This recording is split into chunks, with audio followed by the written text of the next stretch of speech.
প্রিয় দর্শক, আসসালামু আলাইকুম। সম্প্রতি খবর বেরিয়েছে আমাদের বঙ্গোপসাগরের আশেপাশে মার্কিন যুক্তরাষ্ট্র একটি বন্দর চাচ্ছে, নতুবা একটি জায়গা চাচ্ছে যেখানে তারা ঘাঁটি স্থাপন করতে পারবে। এর আগে অবশ্যই আমরা শুনেছি বিগত আওয়ামী সরকারের প্রধানমন্ত্রীর মুখে মার্কিন যুক্তরাষ্ট্র সেন্ট মার্টিন সহ এতদ অঞ্চলে একটি জায়গা চাচ্ছে যেখানে তারা ঘাঁটি স্থাপন করতে পারবে। শেখ হাসিনার কথার সাথে বর্তমান বাস্তবতার সাথে আমরা মিল খুঁজে পাচ্ছি। এখন কথা হচ্ছে, বঙ্গোপসাগর কেন মার্কিন যুক্তরাষ্ট্রের জন্য এত গুরুত্বপূর্ণ হয়ে উঠল।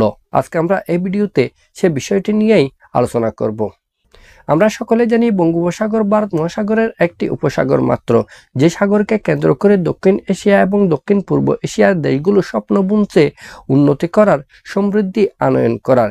কিন্তু ভূরাজনীতির কারণে বঙ্গোপসাগরের দিকে নজর পড়েছে পশ্চিমা দেশগুলো থেকে শুরু করে আমাদের পার্শ্ববর্তী দেশ ভারত এবং চীনের। এখন কথা হচ্ছে, কেন বঙ্গোপসাগরের দিকে পরাশক্তিধর রাষ্ট্রগুলোর নজর পড়েছে।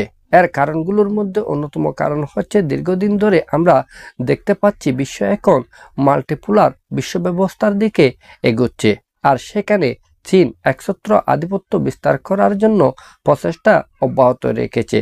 আর আমরা দেখতে পাচ্ছি এই চীনের অগ্রযাত্রাকে নস্যাৎ করার জন্য মার্কিন যুক্তরাষ্ট্র যার পরানই চেষ্টা করে যাচ্ছে।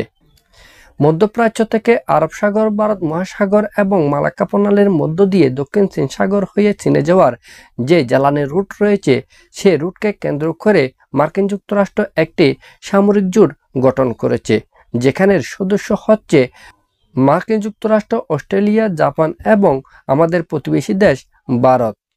যার মূল লক্ষ্য হচ্ছে মধ্যপ্রাচ্য থেকে চীনে জ্বালানি যাওয়ার যে পথ রয়েছে, সে পথের মধ্যে একটি সরু পথ রয়েছে, যেটিকে বলা হয় মালাক্কা প্রণালী। যখন প্রয়োজন হবে, যাতে করে মার্কিন যুক্তরাষ্ট্রের নেতৃত্বাধীন এই জোট সে মালাক্কা প্রণালী বন্ধ করে দিতে পারে। যদি মালাক্কা প্রণালী বন্ধ করে দেওয়া হয়, তাহলে চীনে জ্বালানি যাওয়ার পথ বন্ধ হয়ে যাবে। মার্কিন যুক্তরাষ্ট্র সহ অপরাপর এই দেশগুলোর এ প্রচেষ্টাকে চীন অত্যন্ত সতর্কতার সহিত ডিল করার জন্য চেষ্টা করছে। চীন মালাক্কা প্রণালীর বিপরীতে আরও দুই একটি পথকে আবিষ্কার করেছে, যে পথগুলো দিয়ে চীনে জ্বালানি নেওয়া সহজ হবে। উদাহরণ হিসেবে আমরা বলতে পারি, মধ্যপ্রাচ্য থেকে আরব সাগর, ভারত মহাসাগর হয়ে বঙ্গোপসাগরের মধ্য দিয়ে আমাদের বাংলাদেশ এবং মায়ানমারের বন্দরগুলো ব্যবহার করে ডাইরেক্ট চীনে জ্বালানি নিয়ে যাওয়া। আর এই জন্য চীন দীর্ঘদিন ধরে কাজ করে যাচ্ছে। মূলত চীনে জ্বালানি নিয়ে যাওয়ার এই দ্বিতীয় পথটিকে লক্ষ্য করেই বঙ্গোপসাগরের দিকে নজর দিয়েছে মার্কিন যুক্তরাষ্ট্র। সেই সাথে রয়েছে বঙ্গোপসাগরকে কেন্দ্র করে আরও নানা ধরনের ভূরাজনৈতিক হিসাব নিকাশ।